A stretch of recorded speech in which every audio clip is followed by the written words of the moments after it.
수련아, 네가 어린 동생을 밀쳐 죽이려 했다는 것이 정녕 사실이냐? 아버지의 떨리는 고함에 17 수련은 마루에 무릎 꿇은 채 억울함을 토로하고 있었습니다. 저 피를 보셔요. 제가 두 눈으로 똑똑히 봤습니다. 수련이가 동생을 미는걸요. 저고리 소매자락에 번진 시뻘건 핏자국을 가리키며 거짓 눈물 짓는 계모의 모략에 대가댁 아씨의 운명은 그것으로 끝이었지요. 그 밤 장대비 쏟아지는 대문 밖으로 내쫓긴 아씨의 등 뒤에서 대문이 쾅 닫혔습니다. 그런데 그 광경을 처음부터 끝까지 지켜본 눈이 하나 있었으니 13살 꼬마 머슴 제동이었습니다. 제동은 고민도 없이 주인 집을 나와 쫓겨난 아씨의 뒤를 따랐지요. 그런데 이 꼬마 머슴 보통 아이가 아니었습니다. 대체 이 아이의 머릿속에 무슨 꾀가 들어있었기에 아씨를 죽이려 달려드는 자들의 칼끝을 되돌려 놓을 수 있었을까요? 이야기 시작 전 구독과 좋아요 부탁드립니다. 그럼 감동과 반전이 가득한 옛 이야기 지금 바로 시작합니다. 옛날 옛적 현종 임금이 나라를 다스리시던 시절의 이야기입니다. 충청도 어느 깊은 고을에 높다란 돌담으로 둘러싸인 대저택이 하나 있었습니다.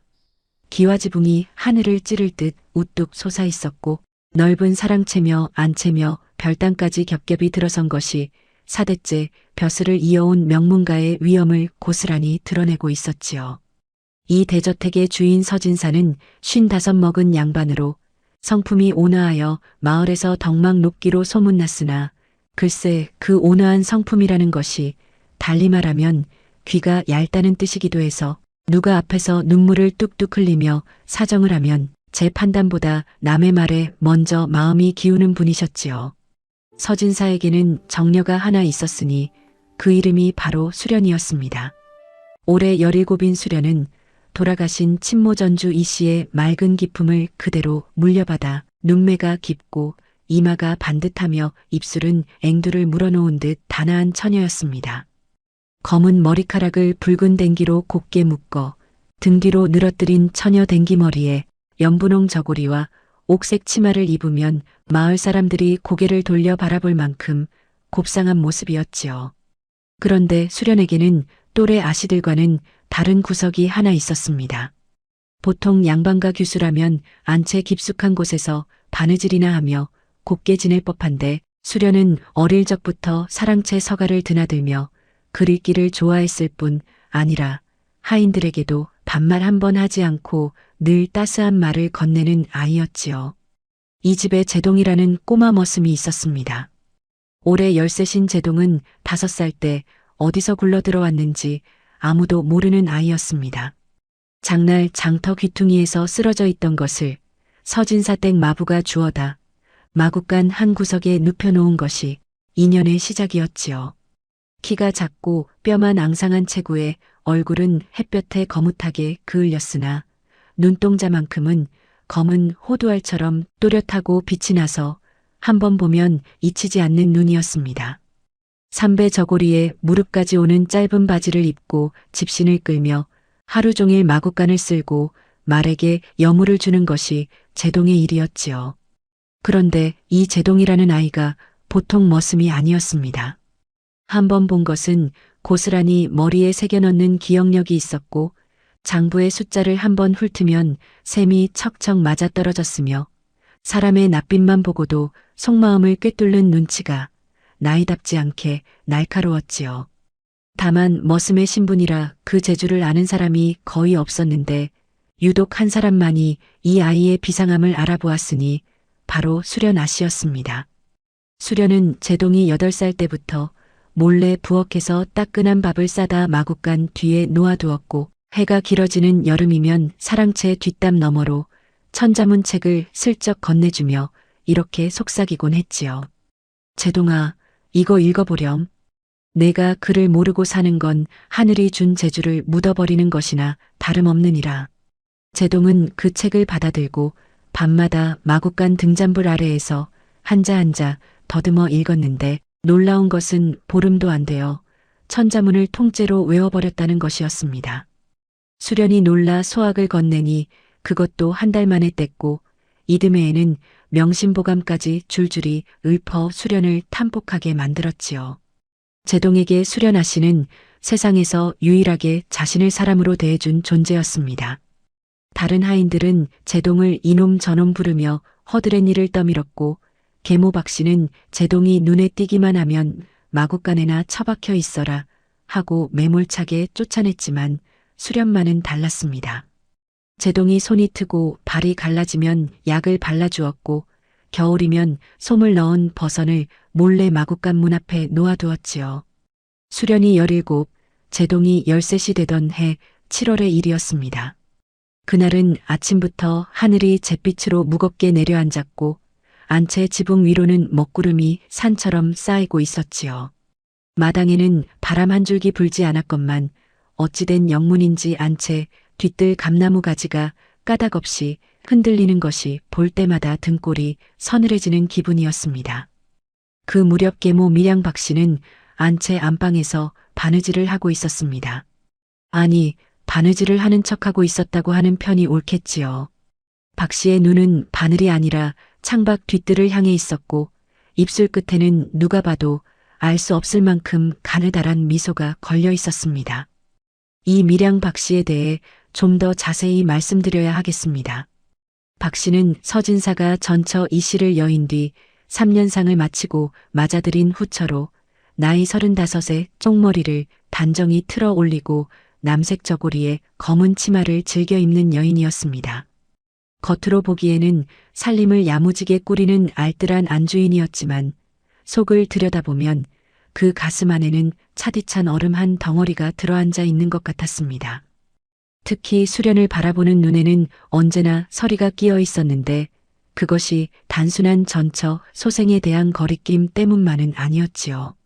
박 씨에게는 아무도 모르는 비밀이 하나 있었습니다. 7살 교진이의 친아버지가 서진사가 아니라 박 씨가 시집 오기 전에 한양에서 정을 통했던 몰락 양반 조치곤이라는 사실이었습니다. 만약 이 사실이 세상에 알려지면 박 씨는 간통죄로 목숨을 잃을 것이요. 교진이는 서씨 가문이 자손이 아닌 것이 드러나 재산 한 푼 물려받지 못하게 될 것이었지요. 그런데 한 달 전 하필이면 이 비밀을 엿들은 사람이 있었으니 다름 아닌 수련이었습니다.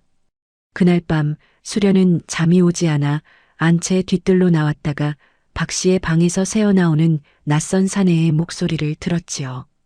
교진이가 서진사의 아들 행세를 하는 한 우리 아이는 이 집 재산을 고스란히 물려받을 것이요.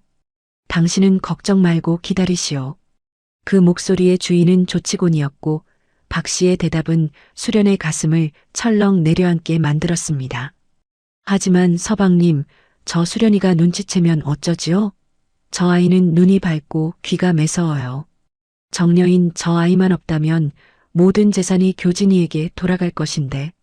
수련은 그 자리에서 숨이 멎는 줄 알았습니다. 자신이 어린 동생이라 여기던 교진이가 아버지의 친자가 아니라니, 그것도 계모가 다른 사내와 통정하여 낳은 아이라니 수련의 손이 부들부들 떨렸지요. 수련은 소리를 죽이고 제 방으로 돌아왔지만 그 후로 계모의 눈을 마주할 때마다 심장이 쿵쾅거려 견딜 수가 없었습니다. 그리고 바로 그 한 달 뒤 오늘이 된 것입니다. 박 씨는 수련의 눈빛이 달라진 것을 본능적으로 알아차렸습니다. 저 아이가 무언가를 알고 있다. 이 확신이 박 씨의 머릿속에 검은 계획을 싹 틔웠지요. 그날 오후 교진이는 뒤뜰 돌계단 위에서 혼자 놀고 있었습니다. 통통한 볼에 눈이 작고 제 나이에 비해 고집이 센 아이였는데 무명 저고리에 조끼를 걸치고 돌계단을 오르락내리락하며 장난을 치고 있었지요. 수련이 빨래를 안고 뒤뜰을 지나가고 있을 때였습니다. 교진이가 갑자기 돌계단 꼭대기에서 비명을 지르며 아래로 굴러떨어졌습니다. 머리가 돌부리에 부딪혀 시뻘건 피가 쏟아졌지요. 수련은 기겁을 하며 달려가 교진이를 안아 올렸습니다. 비록 친아버지의 아들이 아니라는 것을 알고 있었지만 어릴 때부터 어르고 달래며 업어 키운 동생이었습니다. 피가 수련의 저고리 소매에 흥건히 배었고 그 순간 안채에서 박 씨의 비명이 터져 나왔습니다. 아이고, 내 아들아. 수련이 내가 내가 이 아이를 밀어넘긴 것이지. 그 비명 하나가 안채 전체를 뒤집어 놓았습니다. 하인들이 우르르 몰려왔고 서진사가 황급히 뒤뜰로 나왔지요. 교진이는 피를 철철 흘리며 울어대고 수련의 소매에는 시뻘건 피가 묻어 있었으며 박 씨는 눈물을 쏟으며 가슴을 치고 있었으니 누가 보아도 수련이 교진이를 밀친 것으로 보일 수밖에 없는 완벽한 그림이었습니다. 하지만 그것은 박 씨가 며칠 전부터 치밀하게 준비한 함정이었습니다. 교진이가 놀던 돌계단 윗부분에 박 씨가 미리 기름을 발라 놓았던 것이지요. 아이가 미끄러져 넘어지는 것은 시간 문제였고 수련이 그 시각 뒤뜰을 지나는 것도 박 씨가 빨래 시간을 맞춰 하녀에게 시킨 것이었습니다. 심지어 수련의 저고리 소매에 미리 교진이의 피를 묻혀 놓을 필요도 없었습니다. 수련의 성품이라면 다친 아이를 그냥 지나칠 리 없었으니 안아 올리는 순간 저절로 증거가 만들어질 것을 박 씨는 계산하고 있었던 것이지요. 수련아, 내가 어린 동생을 밀쳐 죽이려 했다는 것이 정녕 사실이냐? 서진사의 목소리는 노하면서도 어딘가 떨리고 있었습니다. 친딸을 향해 그런 말을 내뱉어야 하는 아비의 가슴이 얼마나 찢어졌겠습니까? 하지만 수년간 계모 박 씨가 한 올 한 올 심어놓은 의심의 씨앗이 오늘 교진이의 피와 만나 한꺼번에 터져버린 것이었지요. 수련은 마루 한가운데 무릎 꿇은 채 고개를 떨구고 있었습니다. 빗줄기가 기와 지붕을 두들기는 소리가 천둥처럼 울려 퍼졌고 수련의 어깨 위로도 처마에서 흘러내린 빗물이 스며들어 옷을 적시고 있었지요. 아버지, 전 교진이를 밀친 적이 없사옵니다. 교진이가 스스로 넘어진 것이옵니다. 수련의 목소리는 떨렸지만 또렷했습니다. 하지만 박 씨가 울먹이며 끼어들었지요. 서방님, 제가 안채 창문으로 똑똑히 보았사옵니다. 수련이가 교진이 등을 밀었습니다. 저고리 소매의 피가 무엇보다 확실한 증거가 아니옵니까? 서진사는 수련의 소매에 묻은 핏자국을 보고 이를 악물었습니다. 본래라면 친딸의 말을 한 번 더 들어보았을 분이셨건만 수년간 박 씨의 눈물과 하소연에 길들여진 마음은 이미 딸보다 후처의 손을 들어줄 준비가 되어 있었지요. 수련아, 당장 이 집을 나가거라. 아비가 너를 더 이상 믿을 수가 없구나. 그 말의 끝이 떨렸습니다. 노한 목소리 뒤에 아비의 슬픔이 묻어 있었지만 수련에게 닿은 것은 오직 차디찬 거절뿐이었지요. 수련은 그 말을 듣고도 한참을 움직이지 못했습니다. 17회를 살아온 집이었습니다. 돌아가신 어머니의 채취가 배어있는 안채였고 어릴 적 아버지 무릎에 앉아 그를 배우던 사랑채였습니다. 그 모든 것이 지금 한순간에 무너져 내리고 있었지요. 수련은 천천히 일어섰습니다. 눈물이 볼을 타고 흘러내렸지만 소리내어 울지는 않았습니다. 17 처녀의 가슴 속에서 무언가가 단단하게 굳어지는 소리가 들리는 듯 했습니다. 한식경 뒤 수련은 보따리 하나만 달랑 들고 대문 앞에 섰습니다. 장대비가 쏟아지고 있었고 하늘에서는 번개가 번쩍이며 온 세상을 하얗게 물들였다가 다시 칠흑으로 만들기를 되풀이했지요. 수련이 대문을 나서려는 순간 뒤에서 다급한 발소리가 들렸습니다. 돌아보니 서진사가 쫓아나와 수련의 손에 은자 몇 냥을 쥐어주고 있었습니다. 그 손이 부들부들 떨리고 있었지요. 수련아, 아비가 미안하구나. 네 죄가 명백하니 이렇게 너를 쫓아낼 수밖에 없구나. 이것이라도 가져가거라. 수련은 아버지의 얼굴을 올려다보았습니다. 갓 아래로 빗물이 흘러 수염을 적시고 있었고 두 눈에는 분노와 슬픔이 뒤섞여 지금 제 친딸을 내쫓는 것이 옳은 일인지 그 자신도 확신하지 못하는 빛이 어려 있었지요. 수련은 아버지께 꾸벅 절을 올렸습니다. 아버지, 저는 교진이를 해친 적이 없사옵니다. 언젠가는 진실이 밝혀질 것이옵니다. 수련은 몸을 돌려 빗속으로 걸어나갔습니다. 비에 젖은 연분홍 저고리가 어둠 속에서 희미하게 흔들리며 멀어져 갔고 대문이 서서히 닫혔습니다. 서진사는 닫히는 대문 앞에서 한참을 서 있었습니다. 빗줄기에 뒤섞여 그의 눈에서도 무언가가 흘러내리고 있었지만 아무도 그것이 빗물인지 눈물인지 알 수 없었지요. 그 시각 마구간 지붕 위에 쪼그리고 앉아 이 모든 것을 지켜보고 있던 눈이 있었으니 바로 제동이었습니다.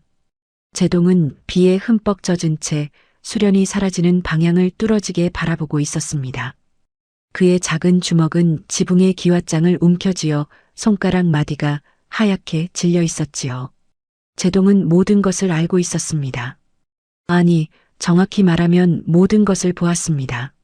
사건이 벌어지기 이틀 전 박 씨가 밤중에 뒤뜰 돌계단에 무언가를 바르는 것을 마구간 담 너머로 목격한 것이 제동이었습니다. 그때는 그것이 무엇을 뜻하는지 몰랐지만 교진이가 넘어지고 수련 아씨에게 누명이 씌워지는 것을 보는 순간 모든 퍼즐이 맞춰졌지요. 계모 마님이 꾸민 일이다. 아씨는 아무 잘못도 없다. 제동의 가슴에 불길이 치솟았습니다. 13살 머슴 아이에게 양반가에 내실 사정에 끼어들 힘 따위는 없었습니다. 당장 달려가 서진사 앞에 무릎을 꿇고 어르신, 돌계단에 기름이 발려 있었습니다. 하고 외친들 머슴의 말을 누가 귀담아 듣겠습니까? 오히려 주제넘게 나섰다가 곤장이나 맞고 내쫓길 것이 뻔했지요. 하지만 제동에게는 수련 아씨에 대한 빚이 있었습니다. 배고파 죽어가던 자신에게 밥을 건네주고 이름도 모르던 자신에게 글을 가르쳐준 아씨 그 은혜가 뼛속까지 사무쳐 있었지요. 제동은 수련의 친모 전주 이 씨가 돌아가시던 날을 떠올렸습니다. 제동이 8살, 수련이 12살이던 해였지요. 이 씨 부인은 역질에 시달리다 마지막 숨을 거두기 직전 병문안 왔던 제동의 손을 약하디약한 힘으로 잡고 이렇게 말했었습니다. 제동아, 우리 수련이를 부디 지켜다오. 이 어미가 떠나면 그 아이 곁에 아무도 없을 게다. 제동은 그때 아무 말도 못하고 고개만 끄덕였었습니다. 8살 머슴아이가 양반과 아씨를 지킨다는 것이 무슨 뜻인지도 제대로 몰랐지요. 하지만 지금은 알았습니다. 바로 지금 이 순간이 그 약속을 지켜야 할 때라는 것을 말입니다. 제동은 지붕에서 소리 없이 내려왔습니다. 마구간 구석에서 자신의 전 재산 3배 보자기에 쌓인 푼돈 몇 입과 마른 떡 2어 조각을 챙겼습니다. 그리고 대문 쪽을 한번 돌아보았지요. 이 마구간에서 8회를 살았습니다. 비가 새는 지붕 아래에서 말냄새를 맡으며 잠들고 새벽이면 여물통을 들고 일어나던 곳이었습니다. 비좁고 냄새나는 곳이었지만 수련 아씨가 몰래 놓아준 따끈한 밥과 손버선이 있었기에 세상에서 가장 따뜻한 곳이기도 했지요. 이제 그 따뜻함의 근원이 빗속으로 사라졌습니다. 남아있을 이유가 없었습니다. 제동은 아무에게도 알리지 않고 빗속으로 발을 내디뎠습니다. 빗줄기가 마구간 지붕을 두들기고 대문 밖 어둠 속에서는 천둥이 으르렁거렸지만 13살 꼬마 머슴의 발걸음에는 주저함이라곤 없었습니다. 수련 아씨가 사라진 그 방향으로 어둠 속으로 폭우 속으로 제동은 걸어 들어갔습니다. 아씨, 제가 반드시 찾겠습니다. 제동의 입에서 나지막이 흘러나온 그 한마디가 빗소리에 묻혀 사라졌지만 그 다짐만큼은 빗줄기보다 단단하고 천둥보다 무거웠습니다. 빗줄기 너머로 서진사 댁의 불빛이 하나둘 꺼져가고 있었습니다. 안채에서는 박 씨가 교진이의 머리에 약을 바르며 입꼬리를 올리고 있었지요. 가장 큰 걸림돌이 사라졌다고 생각했을 것입니다. 하지만 박 씨는 몰랐습니다. 마구간의 꼬마 머슴이 사라진 것도, 그 아이가 돌계단의 기름을 보았다는 것도, 그리고 그 아이의 머릿속에 이미 무서운 계획의 씨앗이 심어져 있다는 것도 말입니다. 비가 그친 이튿날 새벽 안개가 고을 전체를 삼키듯 자욱하게 내려앉아 있었습니다. 땅 위에는 밤새 쏟아진 빗물이 도랑을 이루어 졸졸 흐르고 있었고 풀잎마다 이슬이 맺혀 세상 만물이 간밤의 일을 슬퍼하며 눈물 짓는 것만 같았지요. 제동은 고을 어기 갈림길에 서 있었습니다. 밤새 빗속을 걸은 탓에 삼배 저고리가 온몸에 들러붙어 있었고 집시는 한 짝이 벗겨져 맨발이었지만 두 눈만큼은 잠 한숨 못 잔 것이 믿기지 않을 만큼 또렷하게 빛나고 있었습니다. 갈림길은 셋으로 나뉘어 있었습니다. 한양으로 가는 큰 길, 나루터로 내려가는 길, 산으로 올라가는 좁은 오솔길이었지요. 제동은 잠시 눈을 감고 아씨의 마음이 되어 보았습니다. 큰 길은 사람 눈에 띄기 쉬우니 가시지 않았을 거야. 나루터도 뱃삭이 있어야 건너지. 아씨는 어릴 적부터 서진사댁 뒷산을 오르내리신 분이시니 산길을 두려워하실 리 없어. 제동은 가운데 산길로 발을 옮겼습니다. 산을 오르며 눈을 부릅뜨고 땅바닥을 살폈지요. 마구간에서 말을 돌보며 익힌 버릇으로 짐승의 발자국 읽는데 능했던 제동은 소나무 뿌리가 붉어진 비탈에서 질퍽한 흙 위에 찍힌 가늘고 또렷한 발자국을 찾아냈습니다.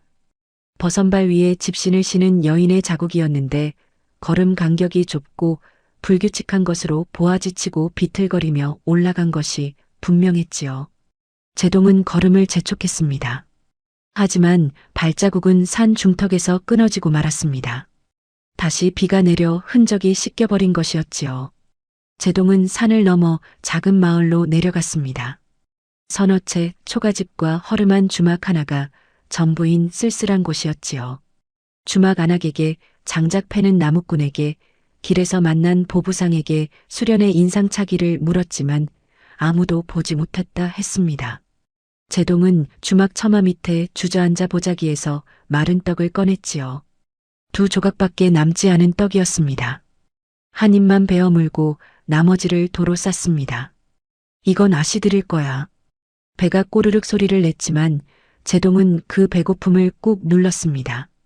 사흘째 제대로 먹은 것이라곤 그 떡 한 입이 전부였지만 아씨도 분명 굶고 계실 터이니 제 배를 채울 수는 없었지요. 셋째 날 산 하나를 더 넘었습니다. 다리는 나무 토막처럼 뻣뻣했고 맨발의 발바닥은 피딱지가 앉았다 다시 터지기를 반복하고 있었지요.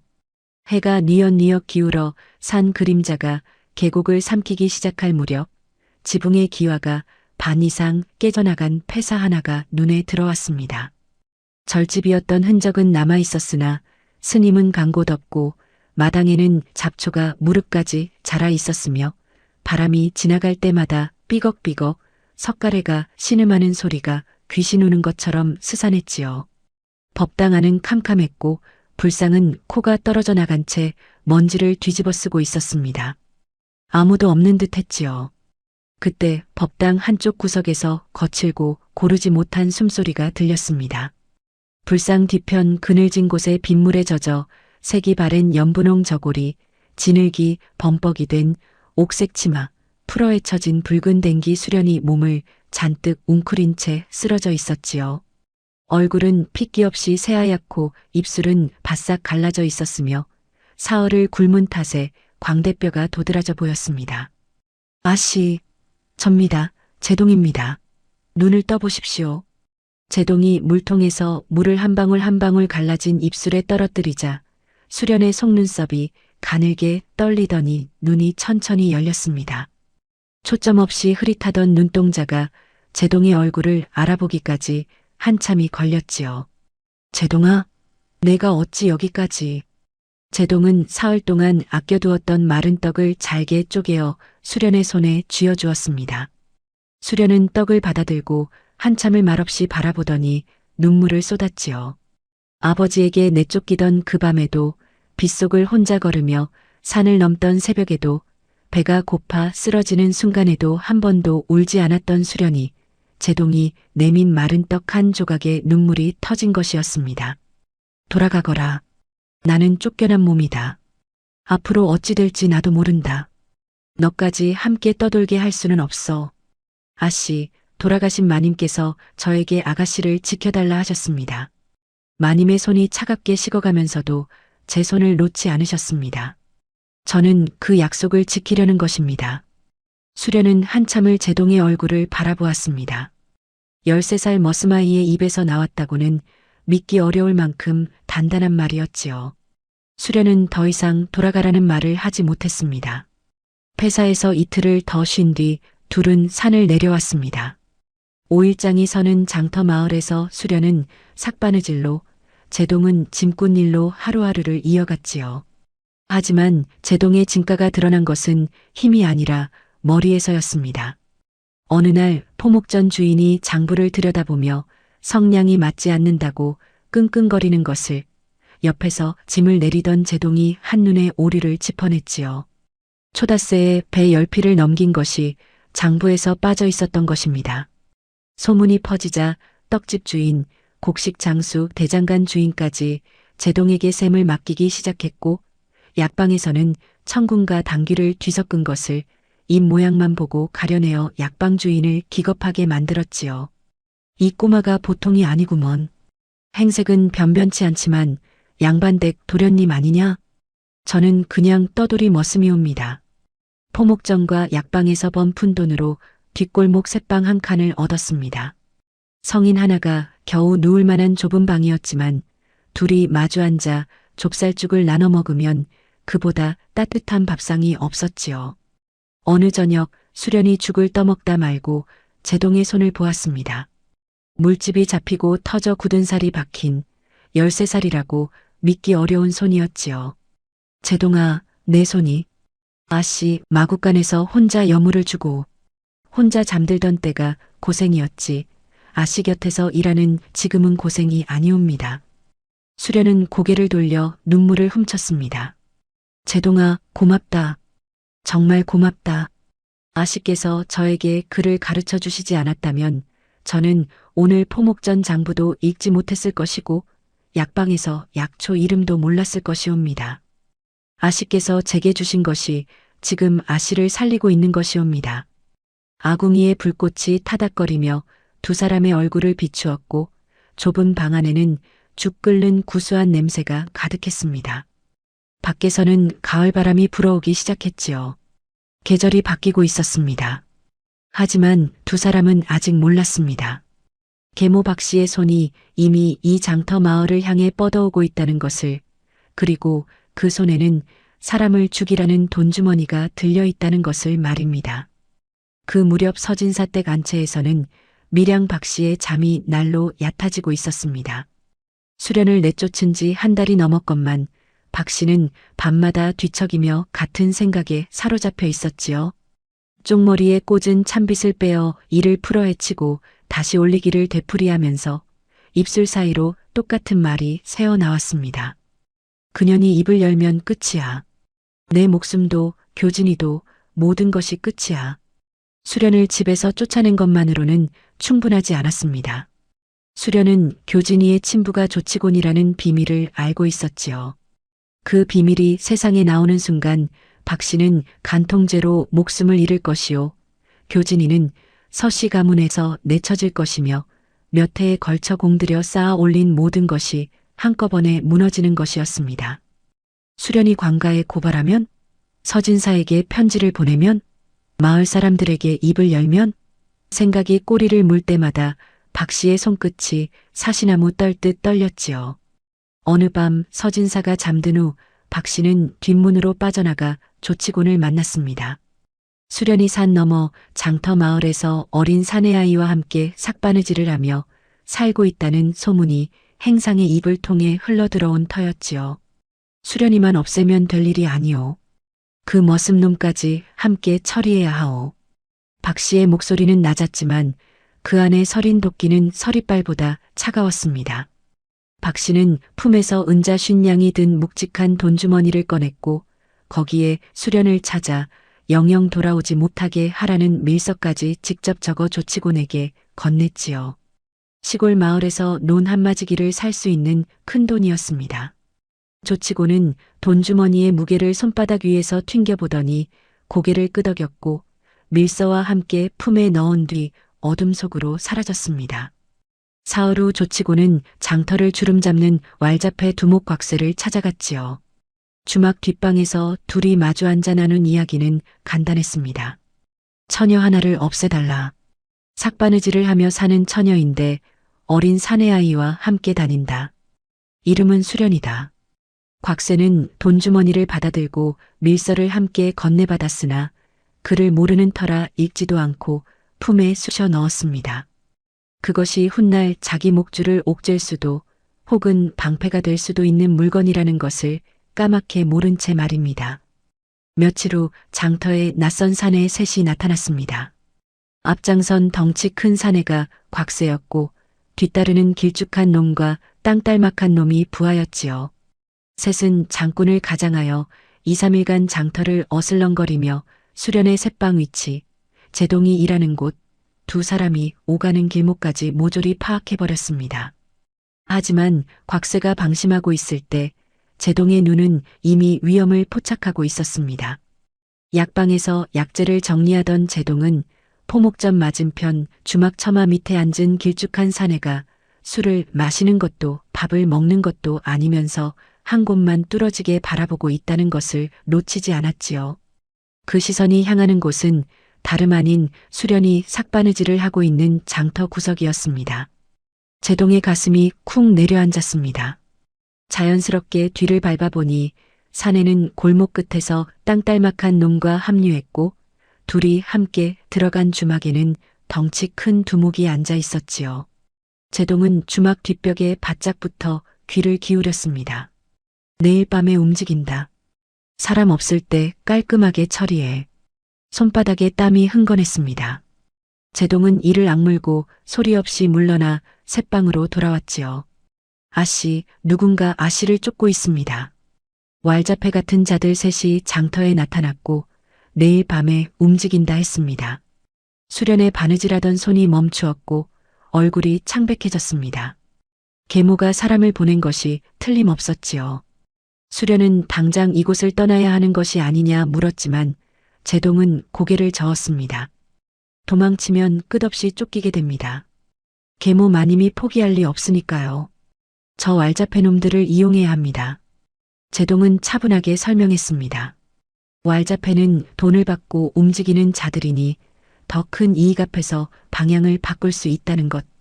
계모의 간통 사실과 살인 교사 정황을 알려주면 자기도 공범이 된다는 두려움에 칼의 방향을 돌릴 것이라는 계략이었지요.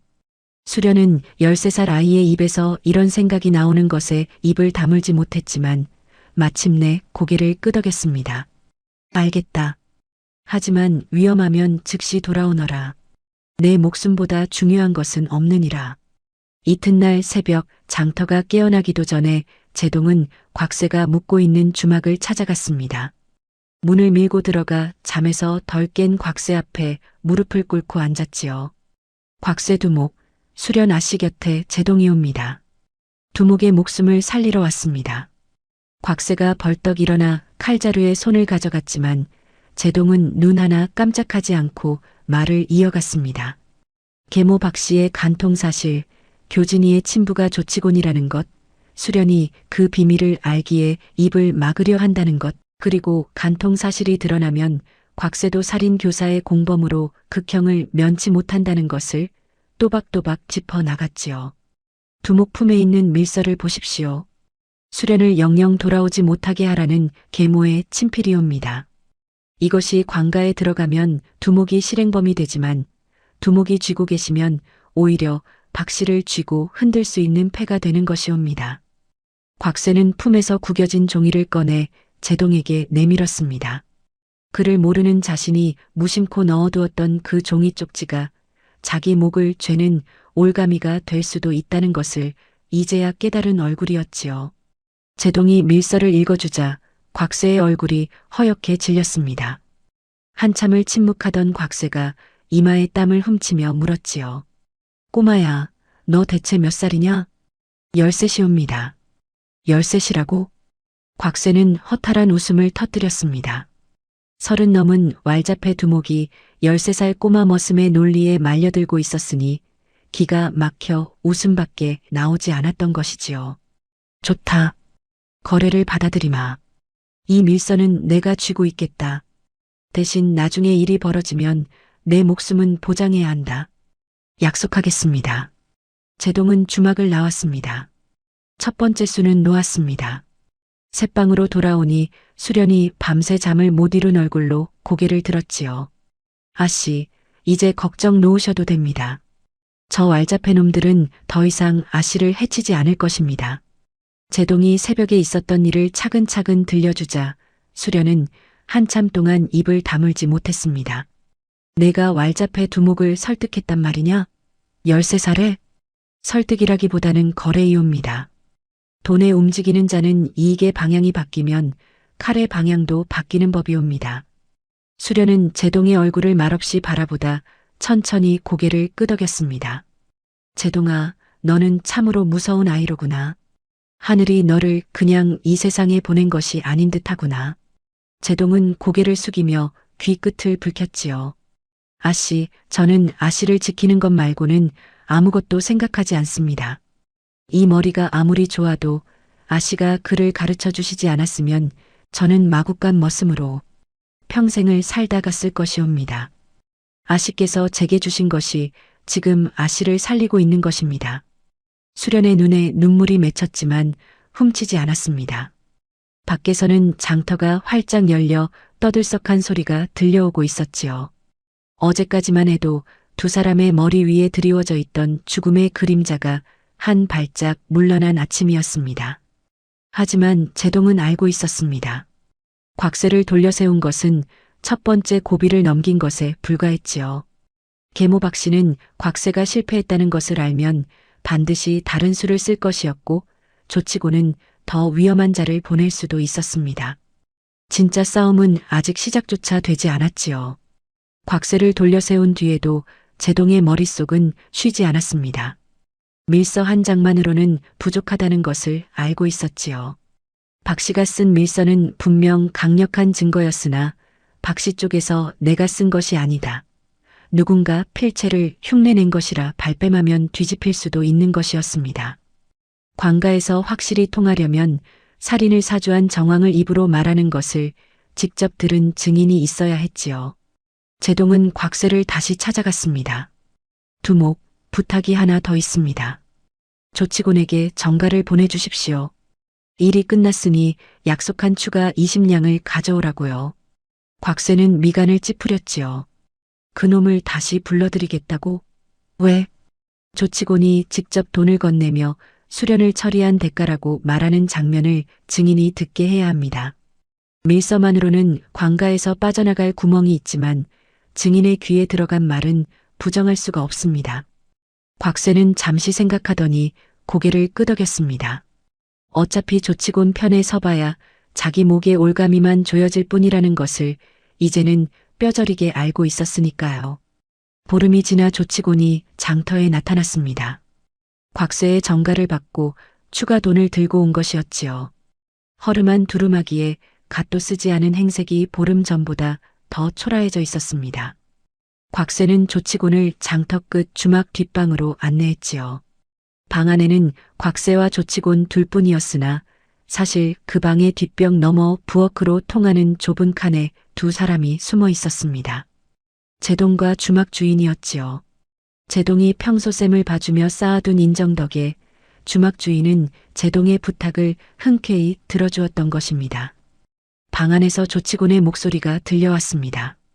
일이 깔끔하게 끝났다는 거지? 그 처녀가 확실히? 확실하오.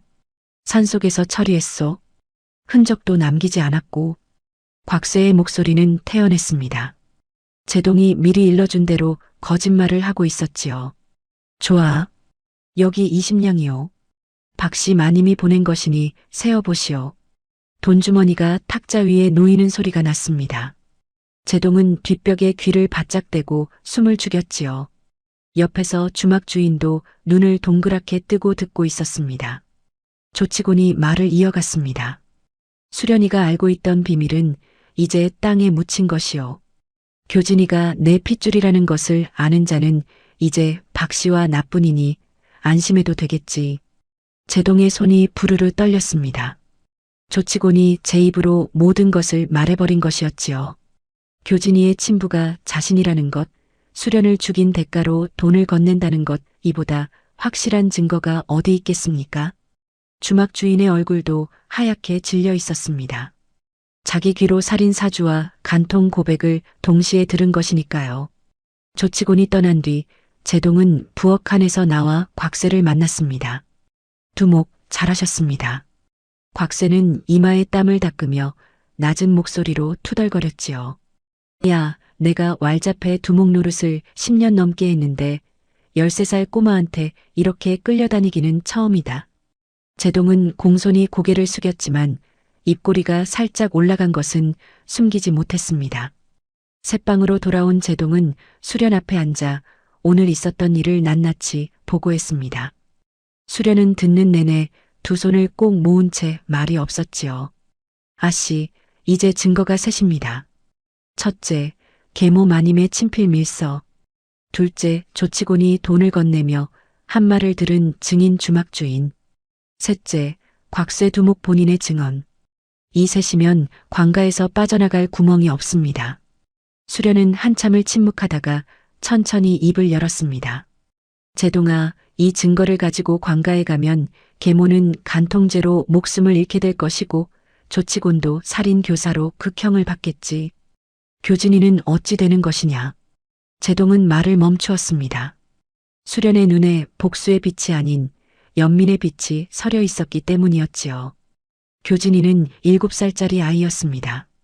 아무것도 모른 채 어미의 죄에 휘말린 아무 잘못도 없는 아이였지요. 교진이는 죄가 없다. 그 아이는 그저 어미를 잘못 만났을 뿐이야. 수련의 목소리가 떨렸습니다. 아버지의 친자가 아니라는 것을 알면서도 어릴 때부터 업어 키운 동생이었지요. 제동은 그런 수련의 마음을 읽고 조용히 고개를 끄덕였습니다. 아씨, 교진이 문제는 나중에 생각해도 됩니다. 지금 중요한 것은 이 증거들을 안전한 곳에 보관하는 것이옵니다. 우리 손에 들고 있으면 빼앗길 위험이 있습니다. 제동은 밀서를 곽쇠에게 맡겨두고 주막 주인에게는 자기가 들은 것을 잊지 마라 달라 단단히 당부해 놓았습니다. 증거를 3군데로 나누어 놓은 것이지요. 하나를 빼앗겨도 나머지 둘이 살아있으면 되는 것이었습니다. 수련은 제동을 바라보며 고개를 저었지요. 내가 이 모든 것을 꾸몄다는 것이 아직도 믿기지 않는구나. 13살에 이 정도의 머리라면 내가 과거에 나갔으면 장원급제도 하고 남았을 것이다. 아씨, 과거는 양반만 보는 것이옵니다. 저 같은 머슴은 과거장 문턱에도 가지 못하지요. 제동의 말투는 담담했지만 그 한마디에 조선이라는 세상의 벽이 고스란히 담겨 있었습니다. 수련은 입술을 깨물었지요. 이 아이의 재주가 신분의 벽에 막혀 썩어가는 것이 안타까웠지만 지금은 그런 것을 따질 때가 아니었습니다. 제동아, 언제 관가에 가느냐? 아직은 아닙니다, 아씨. 때를 기다려야 합니다. 증거를 가지고 무작정 관가에 뛰어가 봐야 저는 머슴이고 아씨는 쫓겨난 처녀입니다. 관가에서 우리 말을 고지곳대로 들어줄 리 없지요. 서진사 어르신께서 직접 알게 하셔야 합니다. 수련의 눈이 커졌습니다. 아버지께? 예. 아버지께서 직접 진실을 아시고 아버지께서 관가에 고하셔야 합니다. 양반과 가장의 입에서 나온 고발이라야 관가도 움직이는 법이옵니다. 수련은 한참을 생각에 잠겼습니다. 아버지 자신을 내쫓은 아버지의 얼굴이 떠올랐지요. 대문 앞에서 은자를 쥐어주던 그 떨리는 손이 분노 뒤에 숨겨진 슬픔이 아직도 가슴 한편에 사무쳐 있었습니다. 아버지께서 믿어주실까? 증거가 있으면 믿으실 수밖에 없습니다. 제동의 목소리는 확고했습니다. 밖에서는 늦가을 바람이 새방의 문틈을 비집고 들어와 등잔불을 흔들었지요. 두 사람의 그림자가 벽 위에서 너울거렸습니다. 이제 증거는 모였고 남은 것은 서진사 댁으로 돌아가는 일이었습니다. 하지만 그 길이 얼마나 험할지 아직은 아무도 몰랐지요. 첫서리가 내린 아침이었습니다.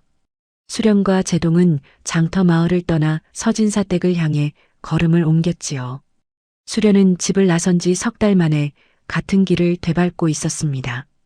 쫓겨날 때는 장대비가 쏟아지는 밤이었건만 돌아가는 길에는 맑은 하늘 아래 서리꽃이 풀잎마다 하얗게 피어 있었지요.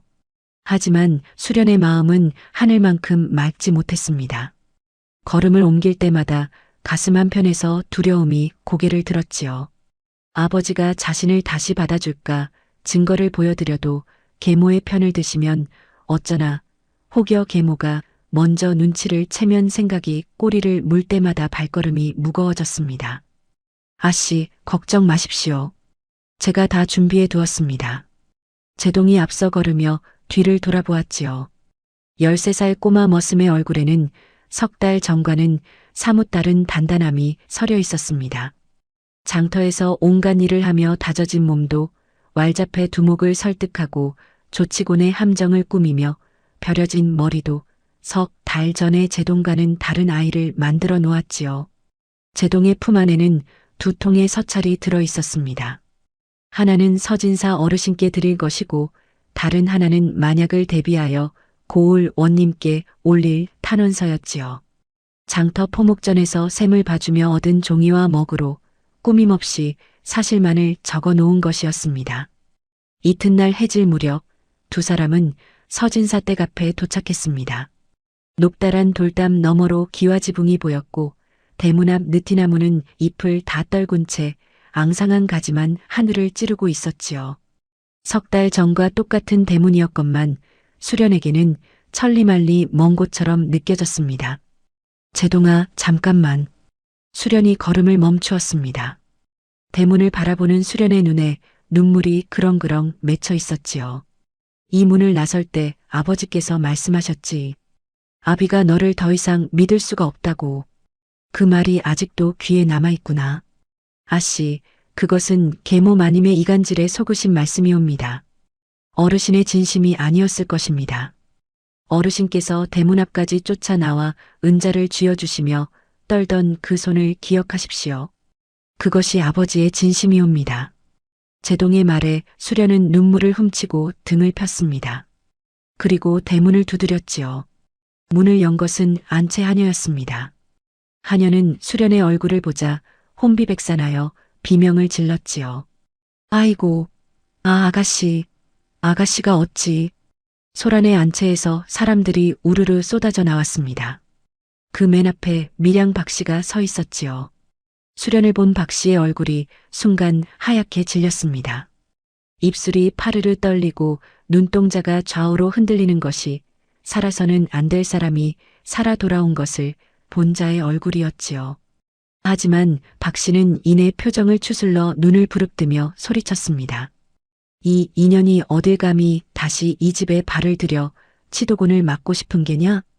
박씨의 목소리는 날카로웠지만 제동의 귀에는 그 날카로움 뒤에 숨은 공포가 고스란히 들렸습니다. 수련이 살아있다는 것, 그것도 당당히 찾아왔다는 것, 그 의미를 박씨가 모를 리 없었지요. 수련은 물러서지 않았습니다. 석 달 전 이 대문 앞에서 고개를 떨구고 빗속으로 사라지던 17 처녀가 아니었지요. 어머님, 저는 아버지를 뵈러 왔습니다. 드릴 말씀이 있사옵니다. 그때 사랑채에서 서진사가 나왔습니다. 석 달 사이에 흰 수염이 더 길어지고 얼굴에 주름이 깊어진 모습이 마음고생이 적지 않았음을 말해주고 있었지요. 서진사는 수련을 보자 그 자리에 얼어붙었습니다. 두 눈이 휘둥그레지더니 입술이 파르르 떨리기 시작했지요. 수련아, 내가 정녕 수련이냐? 아버지, 강령하셨나이까? 불효녀가 돌아왔사옵니다.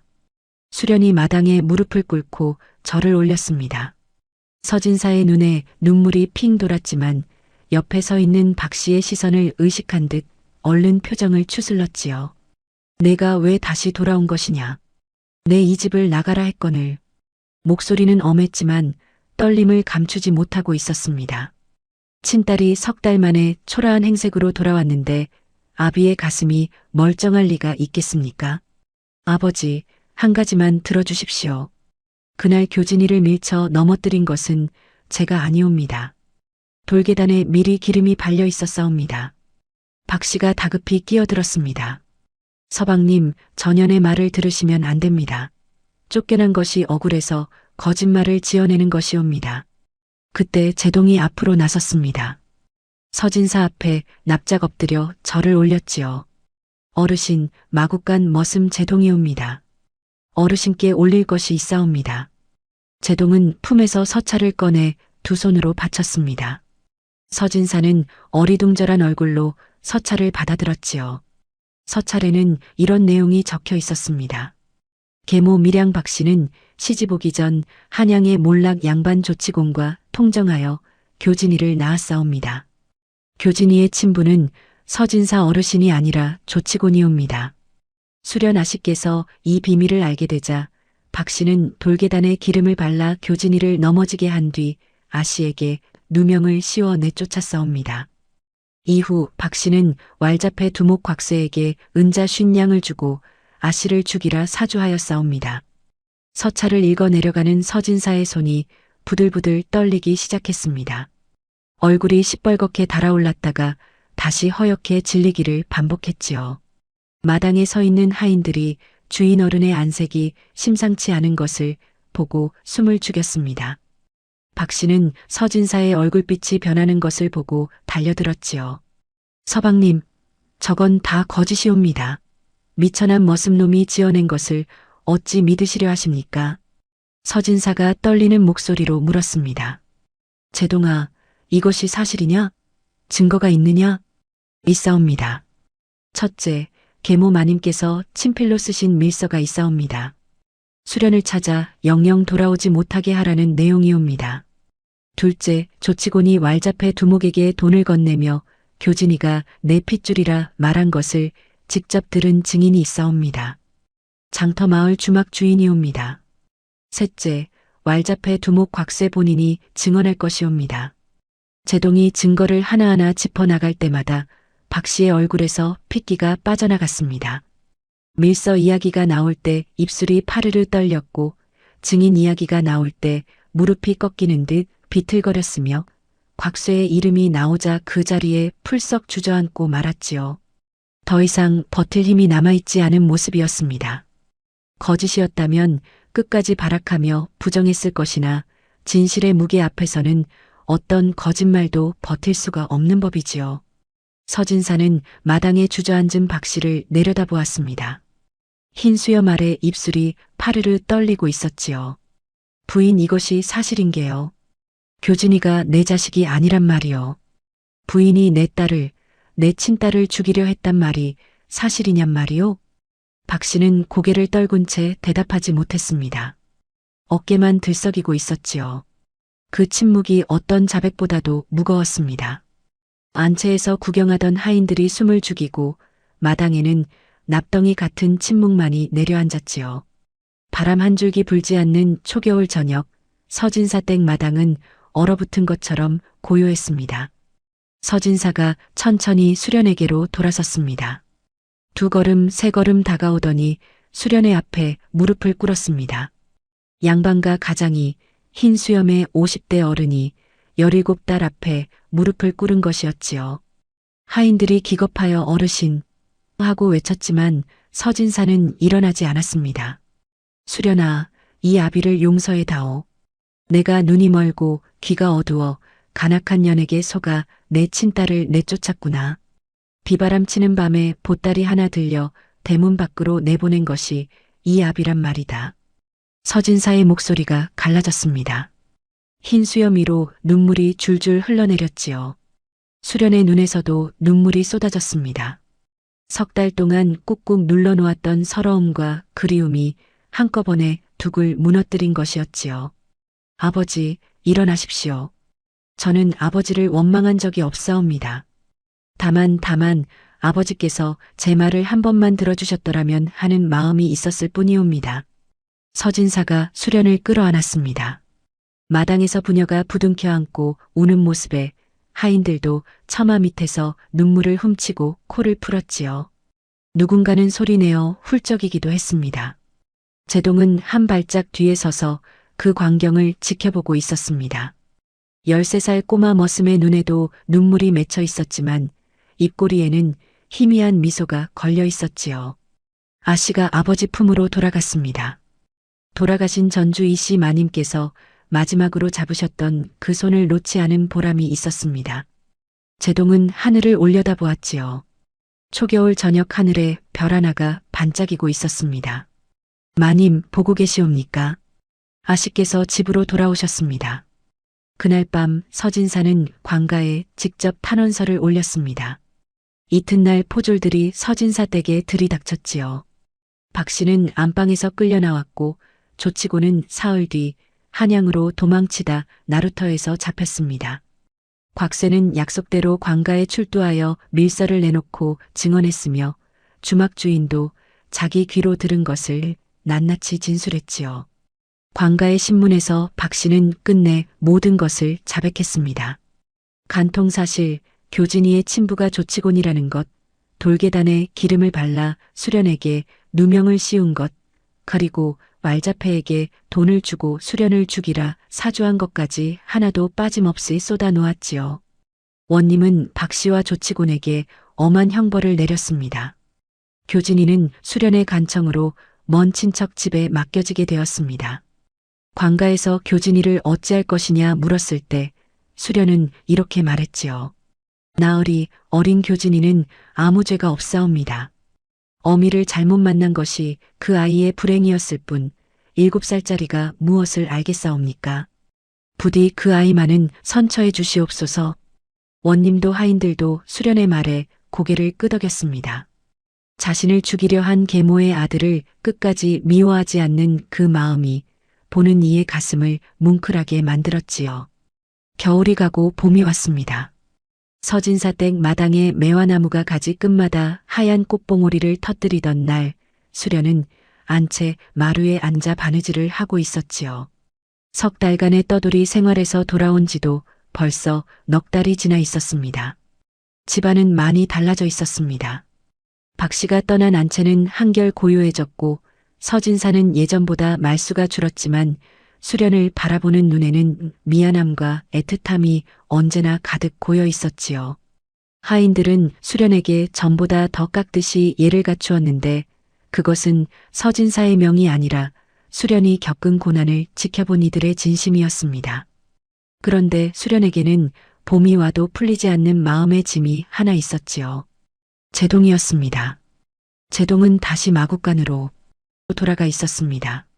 아씨가 집으로 돌아왔으니 자신도 제자리로 돌아가는 것이 당연하다며 아무 말 없이 삼배 저고리를 입고 마국간을 쓸고 있었지요. 다른 하인들이 야 제동아 물 길어 와라, 이놈아 마당 쓸어라 하면 묵묵히 일하는 모습이 석 달 전 왈자패 두목 앞에서 당당히 거래를 벌이던 그 아이와 같은 아이라고는 믿기 어려울 만큼 조용했습니다. 수련은 그것이 견딜 수 없이 안타까웠지요. 어느 저녁 수련은 사랑채로 아버지를 찾아갔습니다. 서진사는 등잔불 아래에서 책을 읽고 있었지요. 아버지, 드릴 말씀이 있사옵니다. 무슨 일이냐 수련아. 제동이 이리옵니다. 서진사는 책을 내려놓고 딸을 바라보았습니다. 수련은 무릎을 꿇고 앉아 차분하게 말을 꺼냈지요. 아버지, 제가 살아서 이 자리에 앉아 있는 것은 모두 제동이 덕이옵니다. 그 아이가 없었으면 저는 산속 폐사에서 굶어 죽었을 것이고 왈자패의 칼에 목숨을 잃었을 것이며 이 집에 다시 돌아올 엄두도 내지 못했을 것이옵니다. 서진사는 묵묵히 듣고 있었습니다. 제동이는 13살의 왈자패 두목을 설득하고 조치곤의 자백을 이끌어낼 증거를 만들고 관가에 올릴 서찰까지 직접 썼사옵니다. 머슴이라는 이유만으로 그 재주가 마국간에서 썩어가는 것을 저는 더 이상 두고 볼 수가 없사옵니다. 수련은 깊이 절을 올렸습니다. 아버지, 제동이의 종문서를 풀어주시옵소서. 그리고 그 아이를 서당에 보내 글공부를 시켜주시옵소서. 서진사는 한참을 침묵했습니다. 등잔불이 타닥 소리를 내며 두 사람의 얼굴을 비추었지요. 서진사는 석 달 전 자신의 어리석음을 떠올렸습니다. 간악한 계모의 말에 속아 친딸을 내쫓고 그 딸을 지켜낸 것은 양반도 벼슬아치도 아닌 마국간 머스마이 하나였습니다. 그 아이의 충의와 지혜 앞에서 자신은 고개를 들 수가 없었지요. 수련아, 내 말이 옳다. 내가 당연히 해야 할 일이었는데 내가 먼저 말해주는구나.